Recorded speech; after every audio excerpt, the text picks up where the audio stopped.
I tie my hat, I crease my shawl by Emily Dickinson, 1830 to 1886.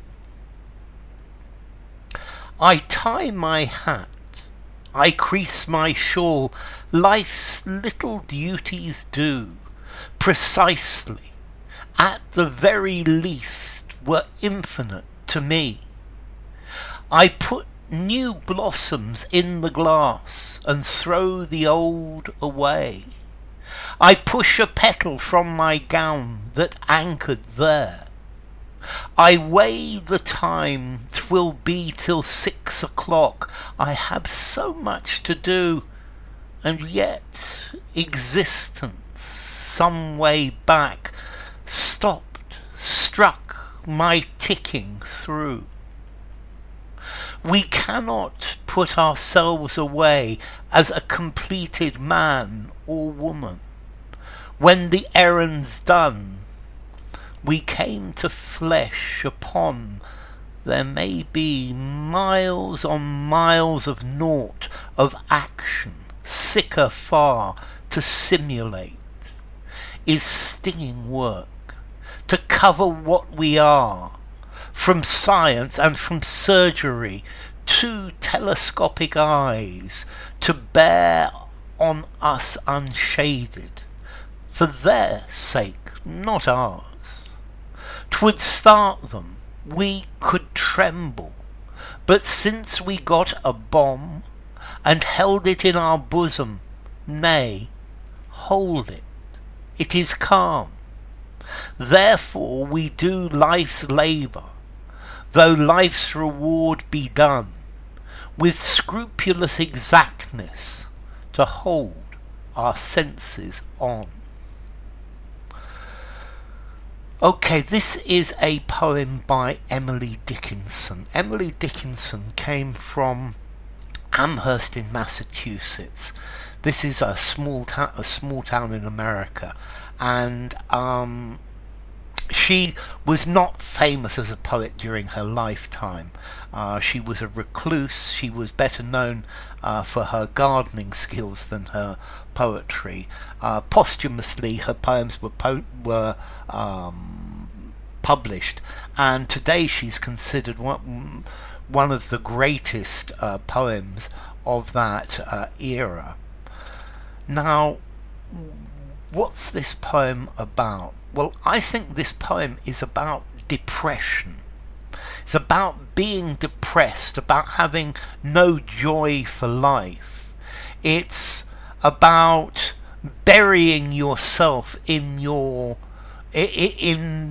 mundane little tasks that you have to do, but burying yourself in the everyday things that you have to do in life, burying yourself in your housework, because there is no meaning to life, there is no joy to life. And this poem expresses the pain, the sadness, the futile feeling that I think she gets when she's depressed. And she is just going through the motions, doing the things that she needs to do, but she sees no meaning to life, no joy, no happiness, no beauty. And I think this in many ways reflects Emily Dickinson's rather melancholic character. She does have upbeat and happy poems, but mostly she talks about death, about eternity, about things like that. And this is talking about going through the motions, even though she's depressed, with not wanting to do anything. I tie my hat, I crease my shawl, life's little duties do. So she's doing the little things in life that she needs to do. She needs to tie up her hat. She needs to iron her shawl. She's doing the little duties in life, precisely as the very least were infinite to me. So she does each of these jobs incredibly precisely, with absolute precision, as if each of these jobs were infinite, that each of these jobs could take the rest of her life. And it feels that she is in an infinite cycle of doing jobs like this with no real meaning to them. I put new blossoms in the glass and throw the old away. So she's changing the flowers. The old flowers are being taken away. She takes away the old flowers and she pushes in the new ones. Puts in the new ones. I push a petal from my gown that anchored there. So there's a petal that's become stuck to her dress, and she pushes it away. She takes it away from her gown. It's as if the petal is stuck there. And I think almost this is a metaphor for how she feels, that the petal is stuck to her dress and she almost feels like she is the petal stuck there, unable to get out of its rut. I weigh the time, 'twill be till 6 o'clock. I have so much to do. And then she works out how long it's going to be until 6 o'clock. And she has so many things to do before 6 o'clock. I don't know what happens at 6. Maybe at 6 she needs to make the dinner, or maybe she has to go to church. But she clearly needs to finish her tasks before 6 o'clock. But I love this word, I weigh the time. This is a metaphor that the time weighs upon her. And weigh, she's using it instead of the word I measure, I estimate, I guess. But I weigh, and this is talking about how time is going slowly and heavily. And yet I have so much to do. But is this today or is this always? And yet existence some way back stuck my ticking through. So her existence, it's as though her existence stopped, her clock stopped ticking. And she's like this petal stuck there in time, and she's doing the same things again and again without any meaning to them. That her existence is just something repetitive, and she's stuck there. That this metaphor of time, she's the weight of time, but the weight of time is almost like it's a circle. And some time back, time stopped, and it didn't, and it stopped going forwards. We cannot put ourselves away as completed man or woman when the errand's done. So, when the errand's done, we came to flesh. I'll come to that. So, when we've done our work, we can't put ourselves away. It's like when you use something, you finish with it, you fold it up, you put it away in the drawer, and that's it. That's gone. That's done.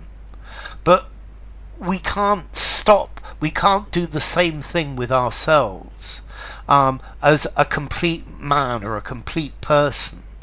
That life goes on, even though we've done the things that we need to do. We can't put ourselves away and wait until we are needed again. We must continue through everything. When the errand's done, when life is done, we can't stop when things are done. When life is done, because I think here the errand is referring to life itself. It's the work that we need to do, or our mission in life. And she feels as though she has come to the end. She's done everything that she was supposed to do when she was made flesh, when she came into existence. So She wishes she could put herself away in the drawer and then stop existing until she was taken out. She's taken out again and lives to do her task, to do her duty, and she feels she's finished. There may be miles on miles of naught, of action sick afar, to stimulate, is stinging work to cover what we are, from science and from surgery, two telescopic eyes to bear on us unshaded. So she sees that ahead of her, that her future is miles on miles of naught. So there is nothing, she has no future. Her future is to tie her hat, to crease her shawl, to change the flowers, and recycle and repeat, rinse and repeat, and nothing more. And there is no meaning to life. And I think this is what she's saying, that where in this bout of depression that she's suffering from, there are actions, lots of things to do, but these have no real meaning, no real joy to them. And then what's almost worse with this is to simulate, is stinging work to cover what we are. So as she lives in a society, or she lives in with other people, she needs to simulate, to pretend that she's happy doing these things, that she's happy about everything. And this makes the depression even worse. It makes it even sadder. It hurts her to have to simulate, to pretend, to cover her real feelings. Ha ha ha, what fun. But she's clearly depressed underneath. And she has to cover what she is from science, from surgery. Two telescopic eyes to bear on us unshaded, for their sake, not for ours. So for the sake of the people that she lives with, for the sake of the people in the household, her I think it's her sister and others, that she has to pretend that everything's okay, and she has to hide herself from the science, from the surgery, from the telescopic eyes of people looking at her and analysing her, but for their sake, because otherwise they would be upset. Maybe she's worried that her depression would contaminate them and depress them too. So she doesn't want to make them depressed as well. 'Twould start them. So it would upset them if they knew that she was depressed. We could tremble, but since we got a bomb and held it in our bosom, nay, hold it, it is calm. So this bomb that she's got in her bosom, this bomb is this depression, this I think a wanting to die, this wanting for an explosion, wanting for something to happen.